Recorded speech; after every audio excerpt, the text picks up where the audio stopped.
ఉన్న బంగారాన్ని విడిపించి ఆ రోజు ఆన్లైన్ రేటుకే మేము కొంటాం. Sharma gold company.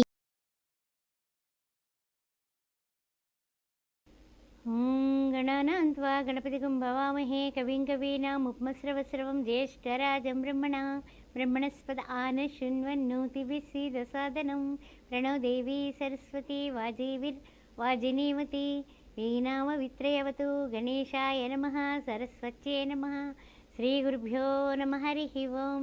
ఓం శ్రీమాత్రే నమః.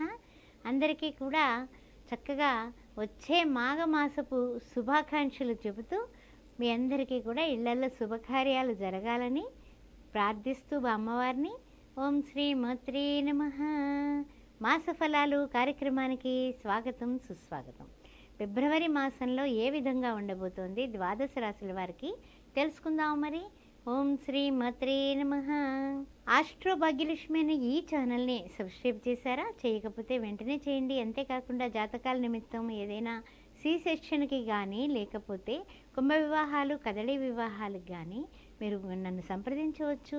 శ్రీ సౌభాగ్య మ్యారేజ్ బ్యూరో కూడా గత 16 సంవత్సరాలుగా మేము రన్ చేస్తున్నాము. దాని నిమిత్తం కూడా వివాహానికి పెళ్లి సంబంధాల కోసం కూడా మమ్మల్ని సంప్రదించవచ్చు క్రింది నెంబర్లలో. ఓం శ్రీ మాత్రే నమః. ఓం శ్రీ మాత్రే నమః. మకర రాశి వారికి ఈ మాసంలో ఏ విధంగా ఉండబోతుందో తెలుసుకుందాం. మరి స్వాగతం. ఏ విధంగా ఉండబోతోంది ఫిబ్రవరి నెల 1-2-2024, 29-2-2024. ముఖ్యంగా మకర రాశిలో ఉన్నటువంటి ఉత్తరాషాఢ 2, 3, 4 పాదాలు, తర్వాత చూసినట్లయితే కనుక శ్రవణ నక్షత్రం, ఆ తర్వాత చూసినట్లయితే ధనిష్ట ప్రథమ ద్వితీయ. ముఖ్యమైనటువంటి సూచన ఏమిటంటే కనుక మనకి మకర రాశి వారికి రవి భగవానుడు మకర రాశి నుంచి 13వ తారీఖున చేంజ్ అవుతున్నాడు కదా. అదేవిధంగా చూసినట్లయితే బుధుడు మకరంలోకి వస్తున్నాడు, అదేవిధంగా కుజుడు కూడా మకరంలోకి వస్తున్నాడు. ఈ విధమైనటువంటి విశేషాలతో ఈ మాసం ఏ విధంగా ఉందయ్యా అనే విషయాన్ని ఇప్పుడు పరిశీలించుకుందాం.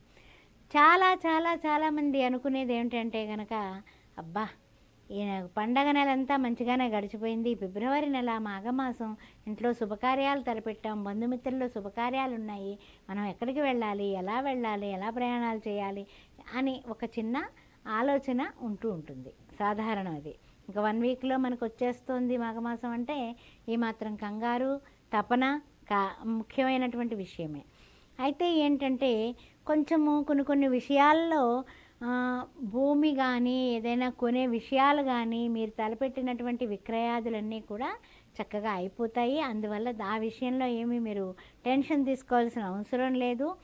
విద్యార్థులకి మంచి మార్గదర్శకం అంటే ఏమిటి? విద్యార్థులు చదువు మీద కాన్సన్ట్రేషన్ పెట్టి చదువు వలన వాళ్ళు కలిగేటటువంటి మేలు వాళ్ళకంటే గొప్ప వాళ్ళతో మీరు చెప్పించడం అనే ప్రక్రియ పండగల రోజుల్లో చేశారు కదా, అది సఫలీకృతం అవుతుందండి. వాళ్ళు చక్కగా వాళ్ళ చదువుల మీదకి కొంచెం కాన్సన్ట్రేషన్ అభివృద్ధి చేసుకుంటారు. అంటే ఇన్స్పిరేషన్ అనేది వాళ్ళకి దక్కుతుంది. తర్వాత ఏంటంటే ముఖ్యంగా క్రయ విక్రయాదులు ఏదైనా సరే ఇప్పుడు కొత్తగా ఏదైనా సరే కొనాలన్నా అమ్మాలన్నా, అయితే మన వాళ్ళవి ఊరికి వెళ్ళొచ్చాము, మనవి పాత ఇల్లు ఉంది, అది అమ్మేద్దాం అనుకుంటున్నాం, చేద్దాం వద్దా, ఇలాంటి ఆలోచనలు ఉంటాయి కదా. ప్రస్తుతానికి ఈ మాసం ఆపేయండి, వద్దు, అంతే. గుర్తుపెట్టుకోండి, మనకి కలిసి వచ్చే టైంలో నడిచొచ్చే కొడుకు వస్తాడు.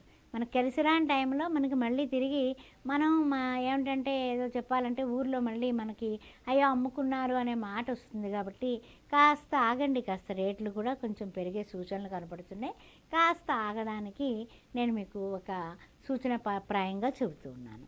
తర్వాత ఇంకొక విషయం ఏమిటంటే కనుక ప్రయత్నిత కార్యాలు అంటే ప్రయత్నించి కార్యక్రమాలు ఏదైనా సరే, అంటే రియల్ ఎస్టేట్ రంగంలో ఉన్నా, అదేవిధంగా వ్యాపారంలో ఉన్నా, ఉద్యోగంలో ఉన్నా, లేకపోతే ఏదైనా సరే వృత్తుల్లో ఉన్నా, వ్యవసాయంలో ఉన్నా, యంత్రాల దగ్గర పనిచేసేవాళ్ళు కానీ ఏదైనా సరే గట్టి ప్రయత్నం చేస్తే కానీ పనులు స్పీడు కావు. అందువల్ల ప్రయత్నాలు గట్టిగా చేయండి. ఎలాంటి ప్రయత్నం అంటే కనుక ఆంజనేయ స్వామి రామకార్యార్థి వెళ్ళేటప్పుడు ఎక్కడ ఒక గ్లాసు మంచినీళ్ళు కూడా తాగలేదట. ఆ విధంగా చేయండి, మీరు సక్సెస్ అయిపోతారు.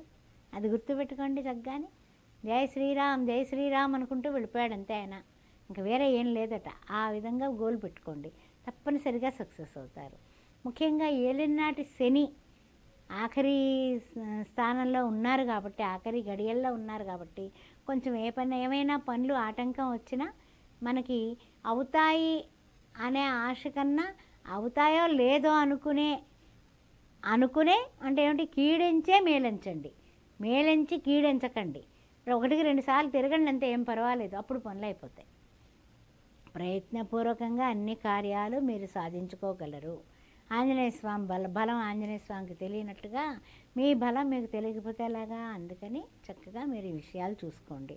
తర్వాత ఇంకా ముఖ్యంగా ఏంటంటే కనుక కొన్ని విషయాలలో అంటే కొన్నింట మాత్రం అండి మీరు అద్భుతమైన మంచి అవకాశాలు ఉంటాయండి.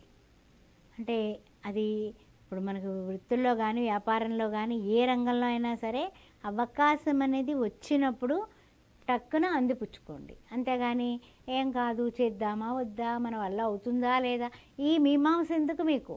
మీమాంస కూడదు.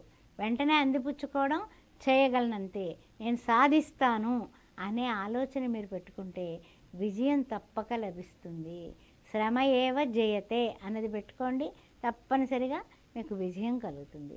మీరు ఎప్పుడైతే ఊహించిన విషయాల్లో ఊహించినటువంటి గౌరవాలు మీరు కార్యసాధన ఎప్పుడైతే చేస్తారో బంధువులు, మిత్రులు, ఇంట్లో వాళ్ళు, బయట వాళ్ళు అందరూ కూడా మిమ్మల్ని ఒక లెవెల్కి ఎత్తేస్తారు. అంటే కుటుంబపరంగా, తర్వాత బయట, ఆ తర్వాత మీ మిత్రుల్లోని బంధువుల్లోని కూడా మీకు ఒక మంచి గౌరవం, కీర్తి లభిస్తుంది మాసాంతానికి. ఆ విషయం గుర్తుపెట్టుకోండి. ఎందుకని చక్కగా శ్రమ ఏవ జయితే, జెండా ఎగరేయాలంటే కష్టపడాల్సిందే. ఆ విషయం గుర్తుపెట్టుకోండి. కష్టం కూడా ఇష్టపడి కష్టపడండి. ఏ పని చేస్తున్నా, ఏం చేస్తున్నా నేను సాధించగలను అనే కాన్ఫిడెన్స్ లెవెల్స్ ఉంటే మీరు రాజకీయంగా కానీ, తర్వాత ఏది సినీ టీవీ కళాకారులైనా, తర్వాత వృత్తుల్లో ఉన్నా, ఉద్యోగంలో ఉన్నా, వ్యాపారంలో ఉన్నా, తర్వాత ఇంకా ముఖ్యంగా ఏంటంటే కొంతమంది మార్కెటింగ్ చేస్తూ ఉంటారు. దాని మీద కూడా మీకు మంచి గ్రిప్ వచ్చేలాగా మీరు తప్పనిసరిగా విజయం సాధిస్తారు. ఈ విషయాన్ని బాగా గుర్తుపెట్టుకోండి. ప్రతిరోజు హనుమాన్ చాలీసా పారాయణ చేయండి. కార్యసాధన నిమిత్తము మనం చేయాల్సిందే ఆంజనేయ స్వామి ఆరాధన. ఆంజనేయ స్వామికి ప్రతి శనివారం 5 ప్రదక్షిణాలు చేసి చక్కగా బెల్లం ముక్క, ఆ తర్వాత కొబ్బరికాయ, అరటిపళ్ళు నివేదన చేయండి. వారానికి ఒక్కసారి కాకపోయినా నెలకొక్కసారైనా వడమాల ఆంజనేయ స్వామికి వేసి చక్కగా అక్కడ డబ్బులు కట్టేస్తే వడమాల వాళ్ళే వేస్తారు. ఆ తర్వాత ఆయనకి తమలపాకులతో సింధూరంతో పూజ చేయించండి. ఆ రోజున శనివారం అయితే కనుక దిగ్విజయంగా అన్నదానం చెయ్యండి. ఆయనకి ఎంతో ఇష్టం భోజనం, ఎవరైనా పెడితే మహా ఇష్టం. ఆ అన్నదానంలో మర్చిపోకుండా అరటిపండు ఉండాలి, గుర్తుపెట్టుకోండి. ఎందుకంటే ఆయన ఏదో రూపంలో వచ్చి ఆయన స్వీకరిస్తాడట. అందుకని ప్రతిరోజు హనుమాన్ చాలీసా మర్చిపోకుండా చదవండి.